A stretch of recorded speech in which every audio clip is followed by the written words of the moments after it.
pumunta tayo muna kay Panelo bago tayo dumating doon sa impeachment, no? O eto po.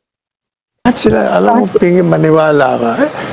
Dito po, sinasabi ni Panelo, Panelo 1, Panelo Nelo 1, mga kababayan, kumbaga hindi daw hinihimok ng dating presidente yung mga militar. Hindi daw inaaya ng dating presidente yung mga militar, mga bossing. Pero wag ka, ang Pangulo. Ano sabi ng Pangulo doon? Oh. Hindi yan kudita, hindi yan ano. Basta sabi ng militar eh. You are oppressing people. O dyan pa lang no? May pag-udyok na sa mga militar. May pagkutya na. Pag hindi kayo sumama sa amin, ano daw po? Ano na lang kayo, maglinis na lang kayo ng beng-beng ninyo diyan sa palayan. Oh. Si Presidente nga ang pumipigil sa military. Ayaw niya ng coup. Ang dami. Ay, totoo ba yun, mga kababayan? Totoo ba yun, sinasabi ni Panelo? Si Presidente nga yung pumipigil sa coup sa kudita Ayaw niya ng mga dumadanak ang dugo. Wow! Kaya pala, nung panahon ng dating Pangulo, 20,000, 30,000 ang mga nategi at maraming damay ng walang kinalaman sa ipinagbabawal na gamot. Oh. Ngayon naman po, ang palabas niya, ayaw ng coup. Bakit to? Ganyan yung sinasabi ni Panelo, mga kababayan. Baka makasuhan ng sedisyon Baka makasuhan, no? Oh. Dahil po, merong mga pumapalag, saglit lang, itong press conference ng dating Pangulo. Inciting for sedition na to Inciting to sedition na tong ginagawa ng dating Pangulo. May mga gustong magkaso. Kaya nga po, si Panelo, taga ano yan taga sabi ng joke lang po yun. No? Para doon sa mga DDS na mahina ang pag-intindi. Para doon sa mga DDS na utu-utuho, mga kababayan. Ay, si Mami Terry, 100% si Mami Terry, naniniwala ako hindi ito DDS. Talagang sobra ang suporta niyan kay Pangulong Bongbong Marcos. Romeo Alangan, sabi, layo naman ang sinasabi ni Panelo. Pomelo, lasing ata siya. At gin pomelo siguro ang nainom. Di ho ba, mga kababayan? Mismo pong mga manonood, mismong taong bayan ang nagsasabi. Iba yung sinasabi ni Panelo doon sa napanood natin na press conference ng dating Pangulo. Ano po? Si Panelo kasi, ang nakikita kong pinaka-karakter niya, no? Doon sa mga Duterte, pagka po medyo sablay ang sinabi ng dating Pangulong Duterte, si Panelo yung tagasabi, hindi naman kayo matuto. Ang presidente o ang dating presidente laging hyperbole ang sinasabi niya. Ang dating presidente magaling mag-joke, mahilig mag-joke. Di ba? Yun ang ginaganapan ni Panelo, mga kababayan. Bakit ho? At bakit patuloy na sinasabi ni Panelong joke? May mga utu-utu pong mga DDS kagaya ni ni Romeo Insigne. Di ba? Hanggat merong Romeo Insigne, mga kababayan, na sa pagsumablay ang dating Pangulong Duterte o si Inday Sara Duterte at may Panelong magsasabing joke lang yon, pauulit-ulitin pa din po nila yung mga sinasabi nilang joke. Di ba? Tuloy mo nga, Panelo. Na lumapit sa kanya, ayoko ng bloodshed. Matatawa ka na lang, mga kababayan. Ngayon naman, sabi ni walang edit TV, hugas kamay na ang BBM nyo!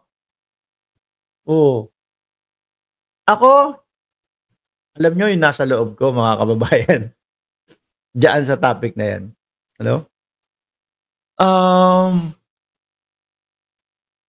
Agree ako dyan Sorry po doon sa mga PBBM supporter. Mga boss, chief, amo, sir, dito sa sinasabi ni walang edit TV, agree ako dyan Agree ako dyan, mga kababayan. Pagpasensyahan nyo na, ngayon lang, napaka-weak pala ng presidente natin di ba? Napaka-weak ng presidente nyo! Pero wag ka, kinakabahan niyang mga yan. Tuloy natin si Panelo. So, you're saying that a active and retired military personnel ay lumalapit kay dating Pangulong Duterte. Maraming lumalapit sa At kanya. sinasabi pong ano, Oh. Madami daw po mga kababayan. Kaya pala ang sabi sa kanya nitong si Dionisio, mga kababayan, Dionisio Santiago. Anong mapapala namin dyan kung sumama kami dyan sa kay Duterte?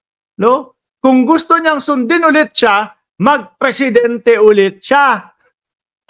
Oh, di ba mga kababayan? Kaya nga pahiya eh. Kasi nananawagan yung kanilang dating Pangulo. Oh. Spending our money like water. Pati ka Ayan o, hinihimok niya yung mga militar dyan. Na, sabi tingnan nyo, yung Pangulo ngayon, yung gobyerno ngayon, ini-spend yung pera natin na parang tubig lang na napakabilis kung saan ginagastos. Ginagastos sa safe house na 250,000 per night. Ay, si BP pala yun. Anak niya pala yun. Sorry. Oh. Sorry. kami in the coming days, Oh. mawawalaan kami ng aming retirement, magalaw. Oh, tingnan nyo yung mga pananakot ng dating presidente sa mga militar sa mga susunod na mga panahon. Kapag kasi PBBM pa din ang nakaupo dyan, mawawala na yung mga retirement pays ninyo. Oh, di ba, mga boss? Oh, ano yung sinasabi ni Panelo dito? Ano pa? ano po? O edi mag-take over sila.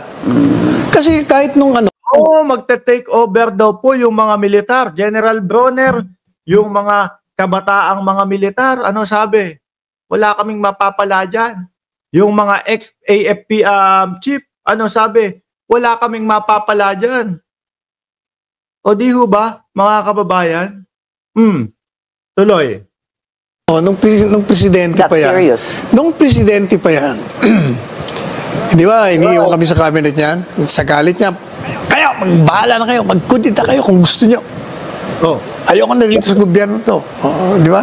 Saring lang yun. Kala mo naman mapapaniwala. Kala ho ni Panelo mapapaniwala tayo mga kababayan. Ayoko lang magpresidente. Pero ho, nagtitimawa. Magkaroon ng posisyon ulit. Nagmamadali na magkaroon ng posisyon ulit. Bakit to? Dahil po sa gobyernong ito, nabubuko lahat mga kababayan. West Philippine Sea, EJK, mga pogo, ano pa? Confidential funds. Kaya naku, sa lalong madaling panahon, kailangan maagaw ang posisyon. Bintangan natin si BBM na nagdudurog. Bintangan natin si BBM na bumabatak. Gumawa tayo ng mga video na kahit halata na nagbabatak si PBBM. Kaso po, iba talaga ang mga mata ng mga DDS. Uy, totoo yan. Uy, naku, gawin. Ganyan ka-uto-uto yung mga yan eh. Ano? Yung sinasabi ho nila, ayaw na nila, ayaw ko na magpresidente. Hirap pala. Charing lang yun. Pero ang totoo, mga kababayan, hindi ho sila mabubuhay nang walang posisyon sa gobyerno. Bakit? Madaming mabubuko sa kanila, mga boss. Sabi ni Sir Rego, nasaan na? No? Yung pulburon video nila. Mga DDS, nasaan na yung mga pulburon video ninyong sinasabi? Sabi nyo, tapos na. Si Pangulong Marcos doon. Hindi naman eh. Wala namang nangyari, pinagtawanan lang kayo. Di ba? Sabi ni Jordan G dito, nasaan ba yung sabi ni Jordan G? Naku. AFP, kasuhan nyo yan si Panelo. Sinisiraan kayo. Totoo. Masabi na lang ho, mga kababayan. Kasi ho, etong mga to, wala na. Dead end na.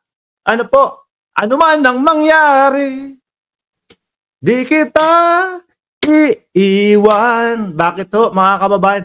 Kahit anong mangyari, wala na, dead end na sila. No? Pare-parehas na pong kulungan ang mapupuntahan itong mga ito. Narinig nyo naman ang sabi ng DOJ, mga bossing.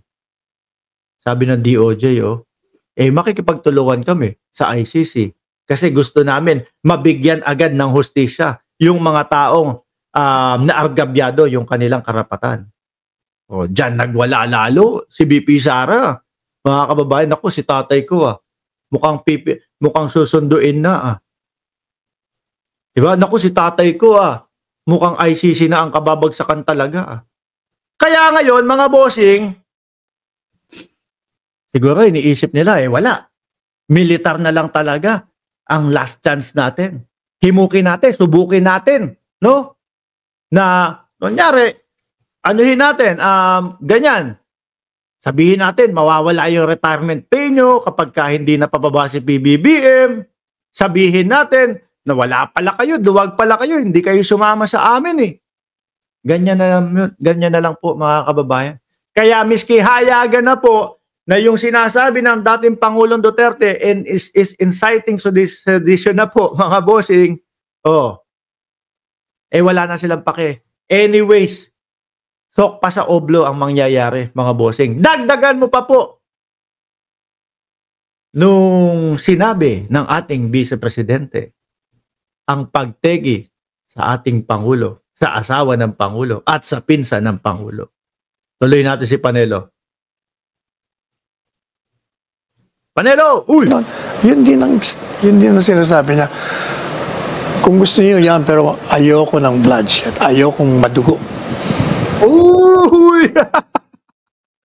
Ibang klase si Panelo.